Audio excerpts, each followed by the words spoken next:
तेरे बोझे के सुई देले रहे छ कौन देले रहे साला चल तो तनी देखो जाओ ए डॉक्टर साहब साइकिल से गिर गोनी हो बड़ी हाथ तो देखिने फड़फड़ाता रुक जा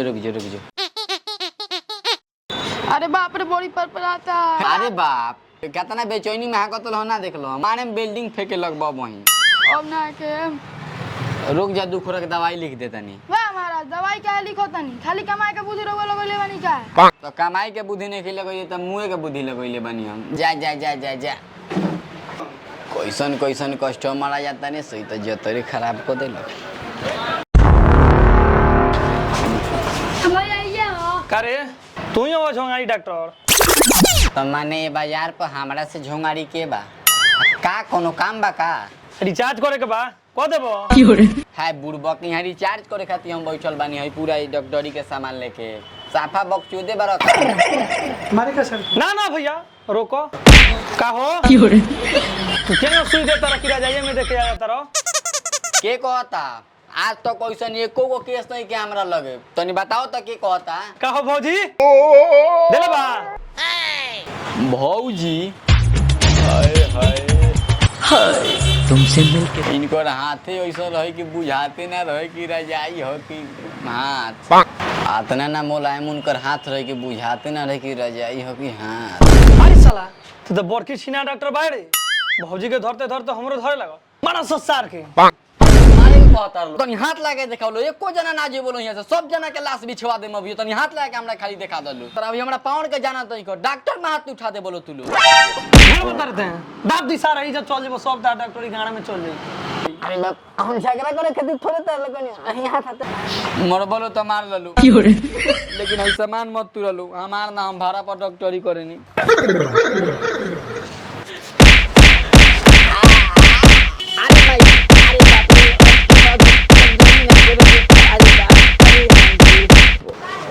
डॉक्टरी करता है तनी होश में कर बुझल है अरे बाप रे बाप आज के बाद हम डॉक्टरी ना करे हमारे से गलती हो गई अरे बाप भैया सब डॉक्टरी धार गाना में निकाल दे अब बाबू गलती ना हुई माफ कर दी जो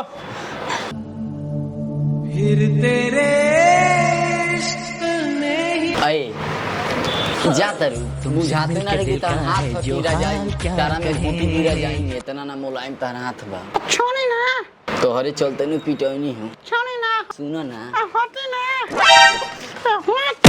जा सुनो ना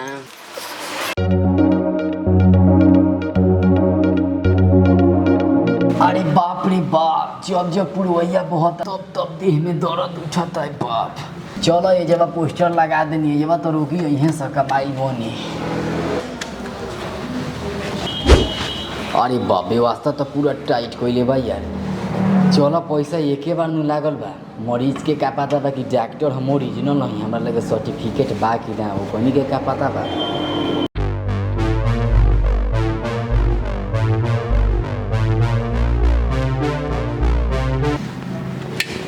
अरे साला हमरे न भैया हम चोरी करे आवत नहीं बाप रे बापा जी हो कुर्सी पर सपना पूरा हो गई बैठ के शांति मिलता है कुर्सी पर अब तनी चलो एंटरटेनमेंट कर लिया पढ़ल तो नहीं कि बोलिए देता नहीं हाय गूगल अगर औरा योर नायका फिल्म हो सब होखे तो तनी जल्दी भेजी हमरा योर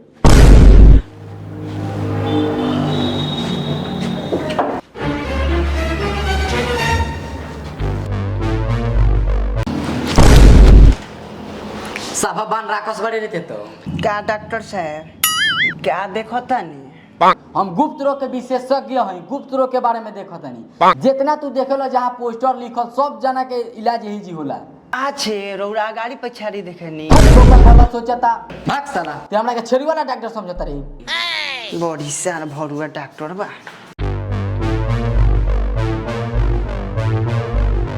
हो तो हम निया गल बानी सन बोले ता दांत में दर्द बा चलो तारम ठीक कराइए दी ता दांत है बेरा ठीक बा बाबू चलो चल चल ते ता हमर पूरा पैसा के था ते लगा दे बेरा चल डॉक्टर साहब ढूकी अब कहाँ ढुकबो ढुक गइल बड़ा छाव कोइले बड़ा आओ ना आओ अच्छा ठीक बा ठीक है ये डॉक्टरी हो आराम से बैठो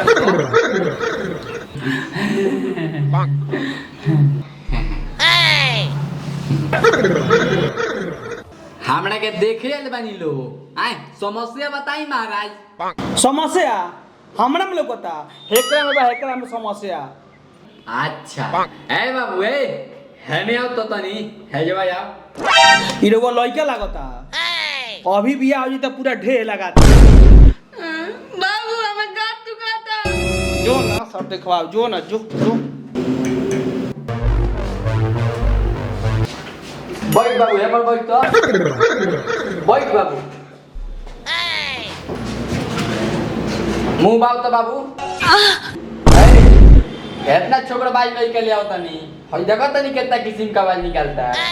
हमरा संस्कार के तो साफ विधीन को के ध देलक ही। अगर दांत बढ़िया रखे के बाद तो कोनो गुटखा तंबाकू से रिलेशन ना रहे के चाहिए महाराज। सही बात बानू जी। ए डॉक्टर साहब दूध ना हो के दिन ना कस लिया ला में से रोलू हाँ तो गुटका से तो दूर रह के चाहिए। बॉडी टाइट बाजी इस शिखरा के कष्ट है नहीं भाई महाराज खाई ना एक नंबर बड़ा डेल बने। ए बाबू मुंह बंद कर। बाप रे बाप महाराज आराम से छोड़ी बोमी आ जाई। बाबू तो सिगरेट उगरेट ना पिएला ना देख डॉक्टर मास्टर से झूठ मत बोलिए सही से बताओ। ना पिया नहीं। तार तो दांत बताओ था कि तू पिए लो ना पिया नहीं। अगर झूठ बोलबे नहीं तो तोर पूरा दांत झड़ जाई। एक बेर पिया ले रानी गोपालवा के लड़का चला जबरदस्ती पिया देले रहे।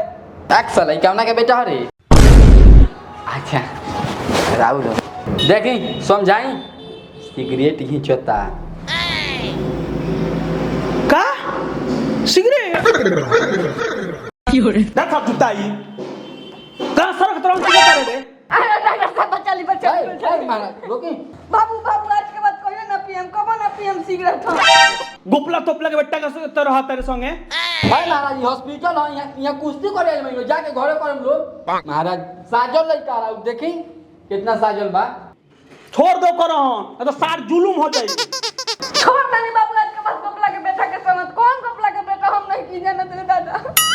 आज के बाद देख लेनी वो गोपला के बेटा के संग त टांग गंगार दोनों तोड़ दे। देखी बाबू तोरा कामना दांत में दर्द बा।